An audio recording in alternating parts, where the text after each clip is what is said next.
শালা হনুমান পাড়ার ছেলেপিলের কি কলিজা, শালা আমাদেরকে দেখি চোদ্দটা টাকা আজকে মাইরাই ফেলা দেবো। চল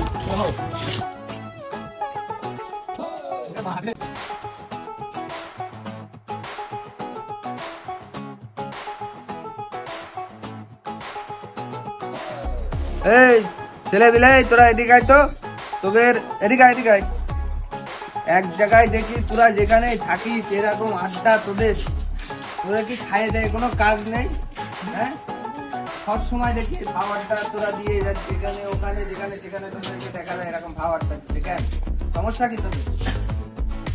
এই যাই সামনের দোকানতে, তোদের ভিতর তো একজন যা যায়, আমার জন্য একটা সিগারেট নিয়ে আসবি, আর যে 2 টাকা থাকে তোরা সবাই মিলে খাবি। হ্যাঁ, জানি আয়। শালার পোলা পাই পোল্ট্রি মুরগির কলিজা। হ্যাঁ, এদের অবস্থা এ দেখলে এইসব